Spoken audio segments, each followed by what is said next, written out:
Perfecto, muchísimas gracias. Bueno, el tema que se me ha encargado en esta oportunidad son las novedades en el marco de las actuaciones preparatorias en la Ley 32069, su reglamento.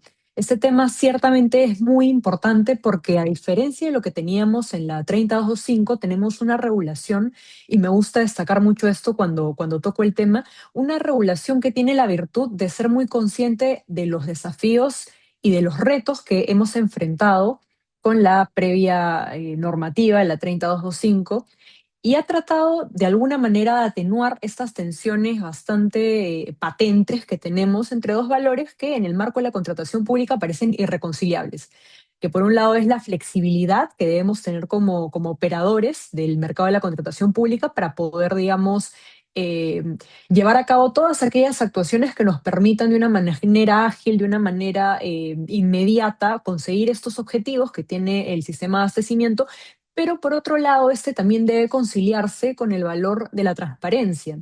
Y parece en ocasiones que cuando priorizamos uno, por ejemplo, el valor de la agilidad, parece que fuéramos indulgentes con el mismo y estuviéramos sacrificando entonces la transparencia en un contexto además donde la transparencia es un valor medular que está íntimamente vinculado con la crisis de integridad que todos conocemos, enfrentamos como país y en particular en el mercado de la compra pública por la sensibilidad del mismo. Y en ese contexto, esta pugna entre ambos valores eh, debe ser resuelta de una manera que, digamos, no se rebaje uno por encima del otro. Y considero que en este marco, con todos los aciertos y a lo mejor desatinos que puede existir de manera global al analizar este nuevo marco normativo, encontramos un punto bastante interesante, un punto que propone no solo una regulación mucho más articulada, mucho más sistemática, sino que también es una regulación que reconoce justamente esta fragmentación o estos vacíos que existían en la 325 al momento de regular las actuaciones preparatorias. Ahora, como una brevísima, digamos, introducción al tema de actuaciones preparatorias y puntualmente a las herramientas que introducen, las novedades que vamos a comentar en esta presentación, me gustaría muy brevemente hablar de las actuaciones preparatorias. Como se sabe, el proceso, el gran proceso de contratación pública se divide en tres grandes fases. Tenemos la primera fase, la fase más embrionaria, que, digamos, origina el proceso de contratación pública sobre el cual se gesta el requerimiento, que vamos a ver más adelante es la piedra angular de la contratación pública, que es aquel que será materia de discusión en esta presentación. En segundo lugar, tenemos el procedimiento de selección, es decir, este procedimiento que podrá ser competitivo como regla general o no competitivo de manera excepcional, en virtud del cual, de acuerdo a una serie de reglas y principios aplicables a la contratación, vamos a elegir al mejor perfil económico y técnico que nos permita alcanzar esta necesidad pública que hemos identificado y que inspira el proceso de contratación pública. Y finalmente tenemos la tercera gran fase, que es la ejecución contractual. Estas fases nunca deben entenderse de manera descontextualizada o aislada entre ellas, porque es precisamente las actuaciones preparatorias, como decía yo en un inicio, esa fase embrionaria que podrá garantizar el éxito o condenar el fracaso de un proceso de contratación. Y es que cuando tenemos errores en la fase de actuaciones preparatorias, podemos tener situaciones desafortunadas, patológicas incluso en el mercado de la contratación pública, como un concurso desierto, es decir, no estructuramos correctamente el requerimiento y por ende no se presentaron los postores o la oferta, digamos, que como entidad pública uno podría esperar, o situaciones un poco más complejas, ¿no? Por ejemplo, aquellas situaciones que finalmente deberán ser dilucidadas en un arbitraje con el Estado, por existir discrepancias que podrían haber sido advertidas desde un inicio.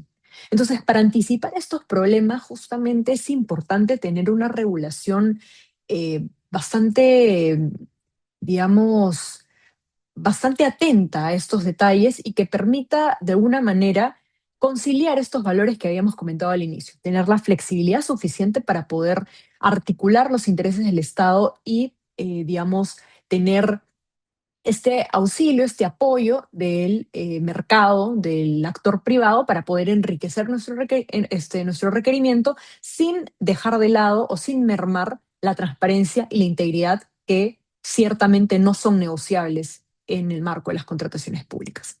Pero recapitulando, las actuaciones preparatorias son justamente eso. El punto de inicio donde la entidad pública va a responder dos grandes preguntas, que me gusta llamarlas también el qué y el cómo en la contratación pública. ¿Qué es lo que necesito? ¿Cuál es la necesidad pública que yo como entidad pública pretendo satisfacer? Esa es la necesidad. Pero por otro lado, también debemos identificar con mucha claridad cómo resuelvo este problema, esta necesidad pública que ha surgido de pronto. En otras palabras, bien, servicio u obra puede satisfacerlo. Y en virtud de estas dos preguntas es que podremos definir el requerimiento. Como había comentado al inicio, lo que teníamos hasta el momento con nuestro marco normativo anterior en la ley 30225 era bastante indeterminado, no teníamos una regulación que proveyera de suficientes herramientas a nivel normativo como de gestión para poder enfrentar el desafío que representa hacer un requerimiento. Y bajo esa premisa teníamos una etapa de actuaciones preparatorias bastante nebulosa.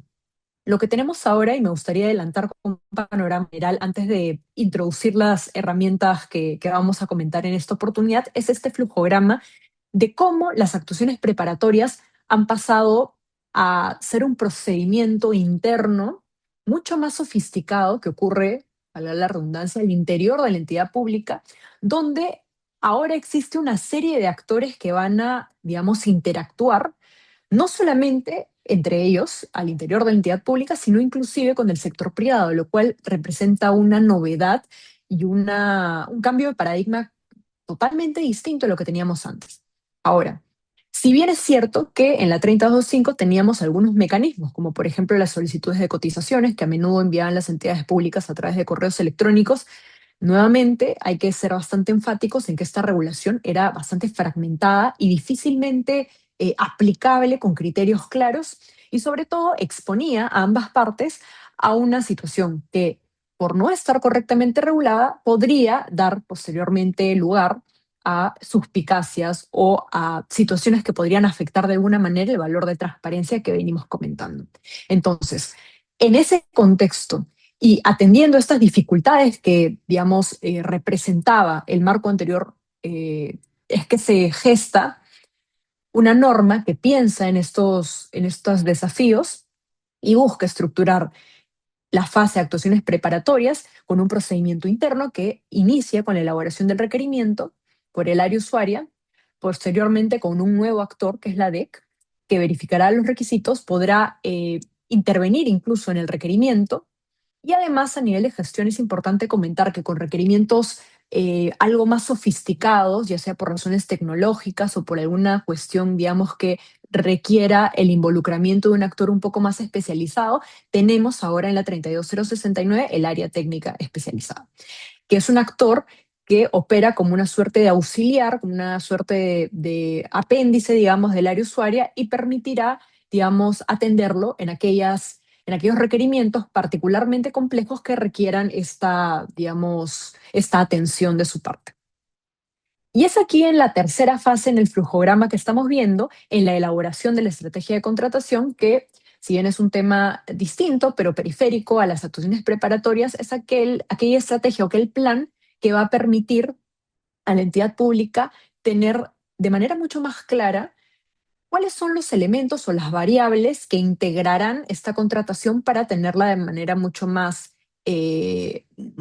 clara en adelante. Por ejemplo, si es que qué tipo de garantías debe constituirse, qué tipo de procedimiento debemos convocar, atendiendo la cuantía o atendiendo a la prestación en sí, si es que será con precalificación o no será con precalificación, si tendrá alguna herramienta de diálogo competitivo, negociación, todo esto va de la mano justamente con esta indagación, con esta gran investigación que debe realizar la entidad pública. Ahora, lo que ocurre es que debemos reconocer las limitaciones que tienen las entidades públicas al momento de hacer estas indagaciones. Lo que venía ocurriendo, como señalaba, es que teníamos normalmente solicitudes de cotización que resultaban insuficientes para poder superar este desafío. Y en ese contexto se generan nuevas herramientas que vamos a ver a continuación. Pero para ello, para elegir las herramientas correctas, primero es necesario identificar de manera adecuada cómo es que se segmentan las contrataciones. Es decir, si es que Al contratar un bien o servicio, ahora voy a permitirme enfocarme en bienes y servicios con las particularidades que obra representa. ¿Qué tipo de bien tenemos y cómo lo vamos a clasificar? Y hay dos variables importantes para poder tomar esta decisión e identificar los bienes o servicios. La primera variable es la cuantía. Cuando tengamos una alta cuantía, estaremos hablando, por ejemplo, de bienes operacionales o estratégicos. Cuando tengamos una baja cuantía, de rutinarios o críticos. Y a su vez, hay una segunda variable muy importante que es la variable del riesgo.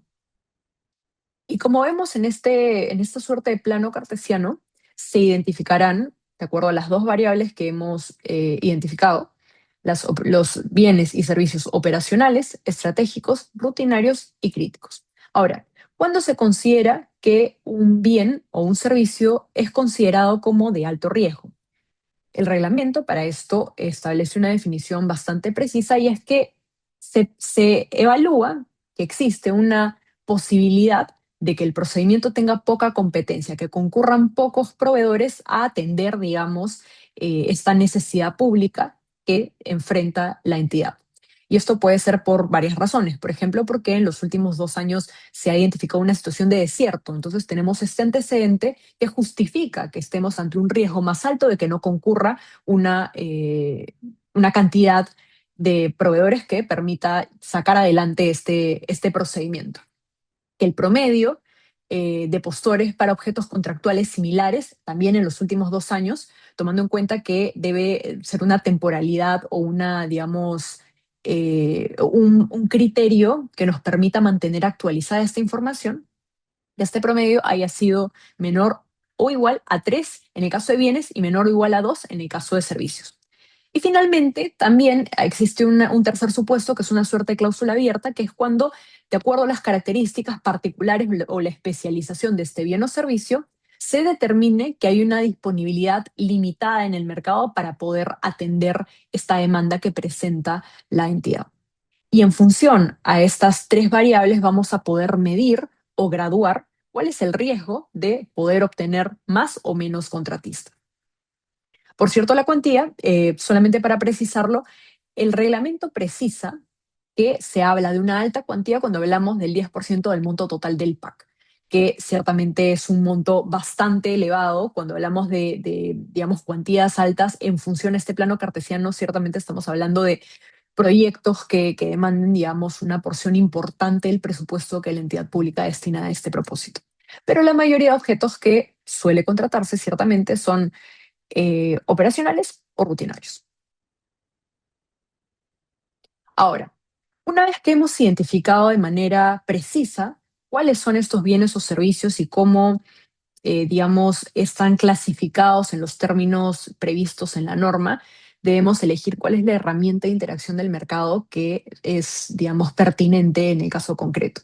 Y aquí es interesante, y esto representa una innovación en el marco normativo, porque a diferencia de lo que teníamos antes, ahora tenemos dos herramientas claramente diferenciadas. Tenemos la indagación de mercado y la consulta al mercado.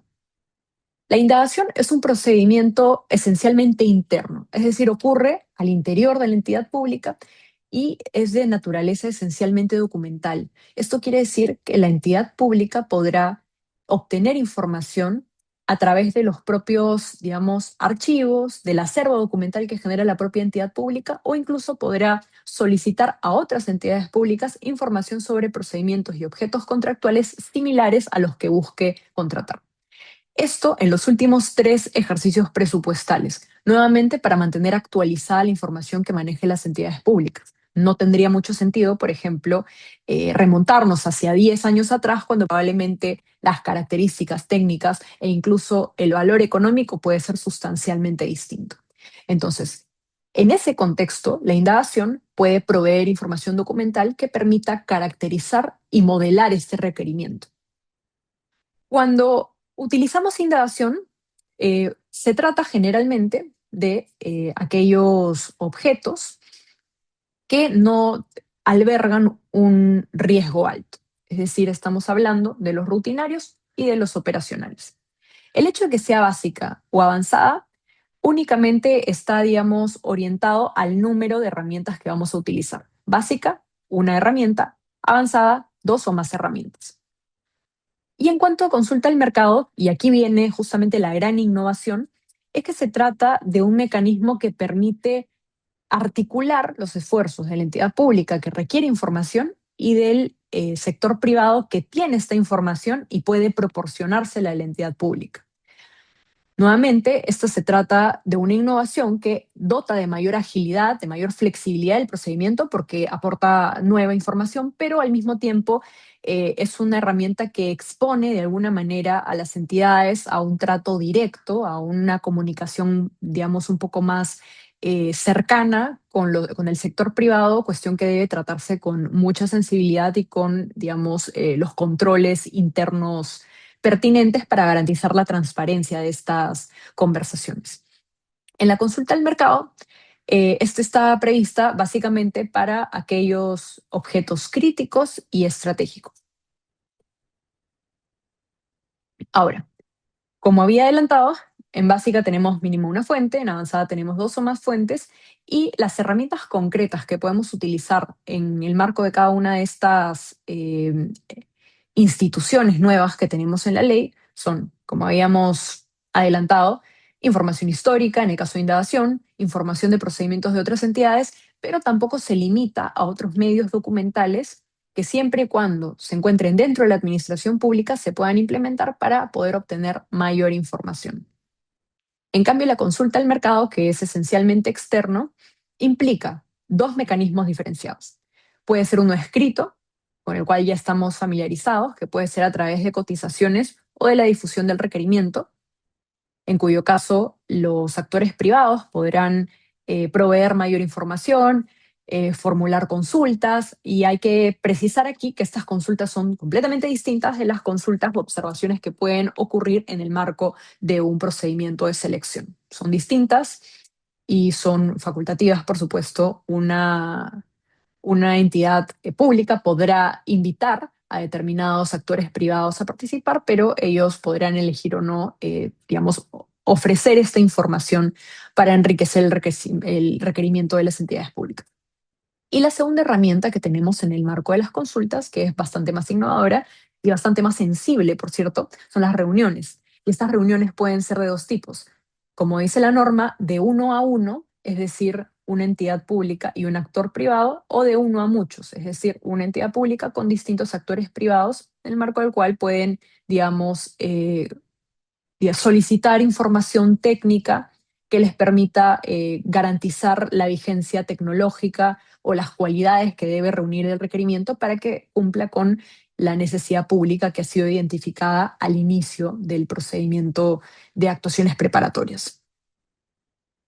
Y como una cuestión, digamos, final, como una reflexión final, me gustaría comentar que si bien tenemos herramientas que dotan de mayor flexibilidad a la fase de actuaciones preparatorias, que como podemos ver aquí en el flujograma, digamos, comprenden una serie de hitos que van a garantizar una intervención mucho más cercana con los actores privados, es importante a nivel de gestión garantizar los controles y los mecanismos adecuados para que esta herramienta que nos garantiza una amplia agilidad, la obtención de información y probablemente mejores requerimientos no termine siendo distorsionada por los retos que evidentemente tenemos en materia de transparencia y de integridad. Y como una crítica personal o una suerte de aporte, creo que hubiera sido muy positivo que en el marco de este tipo de procedimientos, de este tipo de herramientas que son las consultas materializadas específicamente en reuniones, que no son muchas, por cierto, porque aquí estamos hablando de objetos contractuales que tienen un altísimo riesgo. Entonces, no estamos hablando de un procedimiento común, hay que tenerlo presente, porque claro, podrían decir, no, efectuar más controles representa una burocratización del procedimiento de contratación y no debemos aspirar a eso. Es verdad, pero en la medida de que son objetos contractuales muy específicos con un altísimo riesgo, creo que hubiera sido importante implementar controles como los que, por ejemplo, están previstos en las etapas de precalificación, de diálogo competitivo y negociación, que son la intervención de un representante de la OCI de la entidad para poder garantizar la transparencia de las actuaciones y de las conversaciones que puedan, digamos, generarse en el marco de estos espacios, que son muy positivos para poder recabar información, pero nuevamente pueden generar distorsiones específicamente en aquellos que comprenden reuniones de uno a uno. Entonces, estas mismas herramientas que ya se encuentran reconocidas en la norma para, digamos, aquellos procedimientos con precalificación que también están orientados a objetos contractuales sensibles, podría fácilmente replicarse también en las actuaciones preparatorias para estos casos específicos. Pero creo que es importante reconocer y, digamos, resaltar el esfuerzo que ha hecho el legislador en este nuevo marco normativo por darnos nuevas herramientas que considero que con los controles adecuados puede ser muy positiva para tener una fase de actuaciones preparatorias muy ágil y al mismo tiempo transparente. Muchas gracias por escucharme y quedo atenta a cualquier pregunta. Doctora Melissa, muchísimas gracias por su participación. Realmente una excelente ponencia. Totalmente de acuerdo con usted. La fase de actos preparatorios es una fase muy importante, ¿no? Que hoy en día debemos también considerar, ¿no? Qué tan importante es la participación del privado y el público, ¿no? Con respecto al mercado. Muchísimas gracias por su participación, doctora. A continuación daremos inicio a la siguiente ponencia, el cual abarcará lo que vendría a ser los retos en la gestión pública en base a la nueva ley 32069. Para ello me complace presentar a la doctora Paola Saavedra Alburqueque. La doctora Paola Saavedra es abogada por la Universidad de Piura, se ha desempeñado como vocal y presidenta del Tribunal de Contrataciones del Estado del OCE, ahora Tribunal de Contrataciones Públicas del OS, y consultora en contratación pública para el Ministerio de Economía y Finanzas, con experiencia en derecho administrativo, contrataciones públicas y asesoría a entidades del gobierno nacional y subnacional. Magíster en administración de negocios y relaciones internacionales y es maestra en derecho administrativo económico y máster en derecho de la contratación pública. Doctora Paola Saavedra, le cedo la palabra por un tiempo de 20 minutos. Entendemos que a las 7 p.m. tendrá que retirarse, así que no se preocupe, doctora, durante ese lapso de 20 minutos podrá brindar sus reflexiones y conclusiones. Muchas gracias, Diego, y gracias también por la invitación y la presentación. Y para hacer una precisión también para el tema que hoy quiero comentarles, es los retos como gestión del Tribunal de Contrataciones Públicas, ¿no? La función y el rol que tiene en el marco de esta nueva ley. eh, bueno, casi nueva, porque ya falta poco estamos a la vuelta de fin de año y ya va a cumplir su primer añito. Y bueno, en primer lugar, me gustaría dejar en claro cuál es el rol del Tribunal de Contrataciones en este contexto, ¿no? ¿Cuál es el alcance de sus funciones? ¿Y por qué me parece importante mencionarlo? Porque durante todo este año académico, como docente, he tenido que absolver varias dudas totalmente válidas respecto al real alcance de las funciones del tribunal. Eh, y dado que es un órgano colegiado que atiende controversias de todas las entidades públicas, es importante conocer qué es lo que hace y quiénes lo hacen, ¿no? Pues bueno, el Tribunal de Contrataciones Públicas es un órgano que administrativamente está ubicado dentro del Organismo Especializado para las Contrataciones Públicas Eficientes, el OS, antes OCE, pero es autónomo en sus decisiones. Está conformado por 6 salas, cada sala de 3 vocales, elegidos a través de un concurso público de méritos multisectorial. Y las funciones que tienen versan en 2 grandes temas. El primer tema es los procedimientos administrativos sancionadores a los proveedores que han cometido alguna infracción.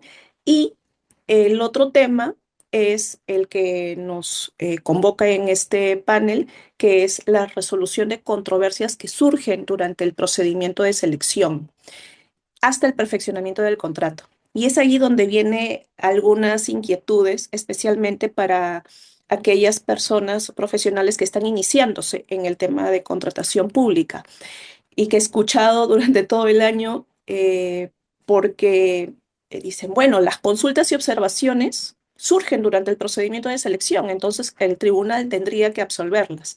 Y aquí nos detenemos un par de minutitos para recordar que algo que entiendo que Melissa ya también lo ha señalado, que es que todo proceso de contratación eh, tiene tres etapas, ¿no? La preparatoria, la de selección y la etapa de ejecución contractual. Y precisamente es esta primera etapa preparatoria, es en donde se realizan las actividades más importantes de un proceso de contratación. Ya lo ha explicado de forma muy detallada Melissa, pero aquí se segmenta, aquí se elabora la estrategia de contratación, aquí se realiza la interacción con el mercado, se ha elaborado el requerimiento, se ha perfeccionado el requerimiento y se ha aprobado el expediente de contratación.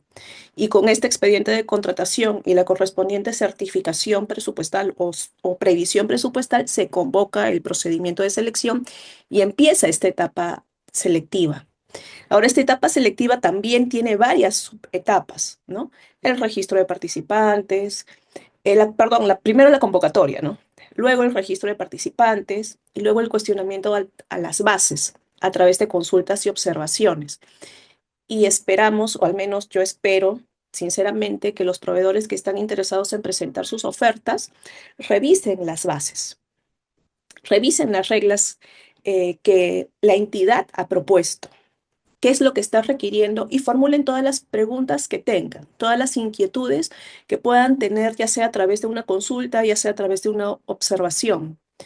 Y si como proveedor pues no estás de acuerdo con lo que se respondió, quienes conducen el procedimiento, eh, pues existe la libertad de ejercer el derecho a cuestionarlo y pagar una tasa, porque hay una tasa para ello, y elevarlo ante el OEC, quien a través de su dirección de supervisión y asistencia técnica, específicamente hay una subdirección ahora, la subdirección de atención de elevación de cuestionamientos, antes tenía otro nombre.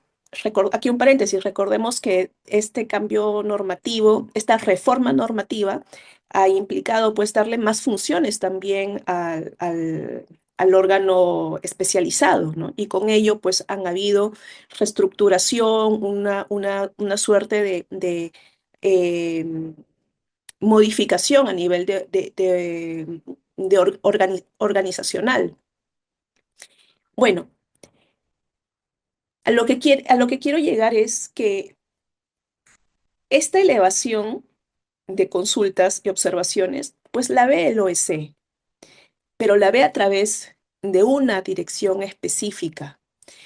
Y una vez que ya se integraron las bases, ya están establecidas las reglas y se entiende que ya no existe ningún cuestionamiento, que ya el proveedor está listo para presentar su oferta si es que lo considera pertinente.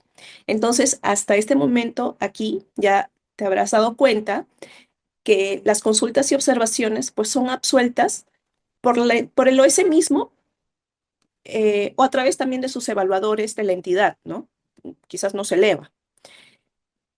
Y si se están iniciando o si hay personas que se están iniciando en este maravilloso mundo de las contrataciones públicas, e inclusive también para los que llevamos un tiempo, la recomendación actualmente es mantener la calma y tener mucha cautela, revisar la ley, revisar el reglamento, ubicar todas las concordancias y darle una lectura integral y comprensiva para evitar caer en errores y con esto de una lectura podríamos advertir que las bases integradas no se impugnan, no pueden ser objeto de un recurso de apelación. Regla que, por cierto, no es nueva, es una regla que ya lleva varias modificaciones normativas sobreviviendo, ¿no? Además de que tampoco se apela, por cierto, las actuaciones preparatorias, ni la interacción del mercado, la estrategia de contratación, tampoco se apelan los procedimientos no competitivos. Entonces, conociendo un poquito sobre el rol del tribunal y el alcance de su función, podemos decir que principalmente resuelve controversias. Y voy a mencionar algunas que no se agotan con esta casuística que les comento, que versan sobre qué. En el procedimiento de selección presentan sus ofertas los proveedores, que cuando presentan sus ofertas ya se convierten en postores, pero pueden cuestionar ante el tribunal qué cosas. No se admitió su oferta fue descalificada, el procedimiento de selección quedó desierto, el procedimiento fue declarado nulo o quizás fue cancelado, algún error en el puntaje que le otorgaron, que cambió el orden de mérito, y lo digo entre comillas porque en realidad técnicamente es el orden de prelación. Entonces, a pesar de que no hay mayores cambios o cambios radicales en lo que es el procedimiento recursivo ante el tribunal, si hay unos pocos que son bastante impactantes, como por ejemplo la reducción de los tiempos del plazo que tiene el tribunal para resolver. Y aquí nuevamente tocamos el tema y creo que es importante concientizarnos que eh, así el Tribunal de Contrataciones resuelva un caso en una semana o en no es el plazo, ¿no? Pero para ejemplificarlo, en un día, eso no hace exitoso un proceso de contratación. El éxito de un proceso de contratación viene desde la planificación, desde antes de las actuaciones preparatorias, y viene en las actuaciones y está en las actuaciones preparatorias. Eh, la importancia de qué interacción con el mercado realizaste, la pertinencia de la interacción con el mercado, analizaste todas las variables en tu estrategia de contratación. Esa parte es el corazón, esa es la parte medular.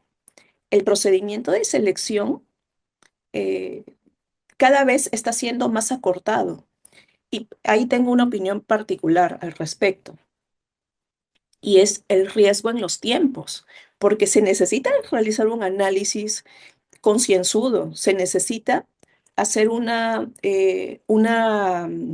revisión técnica, no solamente jurídica, sino también técnica de los casos que van al tribunal. Y eso lo puedo decir también por experiencia propia. El nivel de tecnicismo es bastante alto. Entonces, tienen que meterse en cada caso, pero ahora actualmente hay menor tiempo. Y eso creo yo que si se va acortando, y ojo, eh, desde que recuerdo,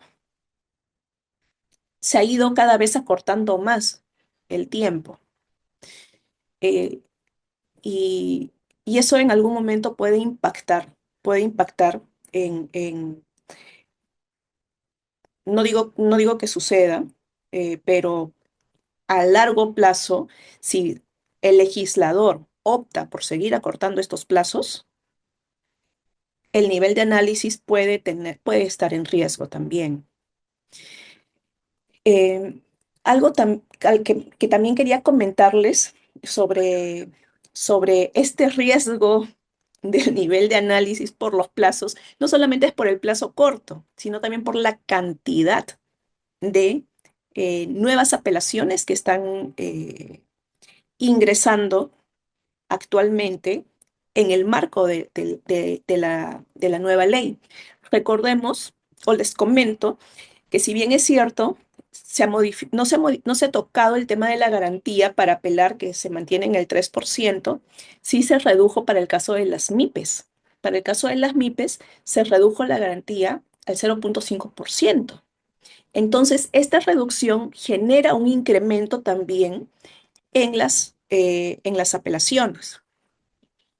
Ahora, A propósito de esta invitación, hice un mapeo, ¿no?, sobre la data de las apelaciones en lo que va en el año 2025. Ojo, que esta data es data del tribunal y que la he obtenido a través de un pedido de acceso a transparencia. Apenas me invitaron, lo solicité. Y para contarles un poquito acerca de la fluctuación que he revisado durante este año, de enero hasta la quincena de noviembre, es positiva, pero también particularmente me sigue preocupando el tema del tiempo, ¿no? De enero a agosto, el periodo de días hábiles transcurridos, o sea, el periodo en el que se han resuelto los recursos de apelación, entiendo que todavía estaba con la anterior norma y seguramente por ahí algunos de la nueva, es entre 25 y 26 días hábiles. En agosto ha bajado a 20 días hábiles. Pero aquí surge también una situación para echarle ojo, y es en septiembre se ha incrementado el número de apelaciones, en octubre se ha incrementado también este número y los días, aunque sí los días han bajado, están entre 19 y 18 días hábiles actualmente. Ahora, solamente como dato, ¿no? En enero hay un ingreso de 107 apelaciones, ¿no? A las salas, 107. Los ingresos son más, pero se depura, ¿no? Aquí está depurado porque no están los observados, no están los no presentados, solamente lo que quedó ok para llegar a sala. Ya. 107. En septiembre, 202, casi el doble. Eh, como órgano colegiado, como entidad también pública, eh, a mí me preocupa como ciudadana, como ex funcionaria, como ex presidenta, hasta dónde va a soportar administrativamente esto, ¿no? Eh, ¿Se cumplen con los plazos? Sí. Yo también sé que hay, eh, cuando he estado allí, con mucho esfuerzo, con mucho trabajo, con mucho tesón, se cumplen con los plazos, porque son los plazos que establecen la ley y hay responsabilidad si no se cumplen. ¿Están cumpliendo con los plazos? Sí, están cumpliendo con los plazos, pero es todo un reto. Es todo un reto actualmente eh, este, este cambio normativo con ese ajuste de plazos. Y ojo, tengamos en cuenta que no todos los procedimientos de selección están habilitados actualmente. Hay un grupo que son todos los que son de mayor complejidad y que todavía están en progresión y algunos van a ingresar a, a pilotos para, para ver el comportamiento de estos procedimientos, que no se ha restringido que vayan al Tribunal de Contrataciones. Entonces, esta cantidad va a seguir incrementándose eventualmente. Yo no digo que esta modificación o esta reforma, o reformulo, ¿no? A mí me parece muy positiva esta reforma. Hay muchas herramientas que se han entregado a las entidades para que los procedimientos sean más fluidos. Eh, pero también hay que darle una mirada al órgano que va a resolver las eventuales controversias para dotarlo de fortalecerlo, ¿no? Dotarlo quizás a nivel presupuestal, eh, se va a requerir inclusive también algún tipo de especialización, porque son temas muy finos que revisar, ¿no? Cuando se abra todo el abanico de procedimientos de selección que están establecidos en el reglamento.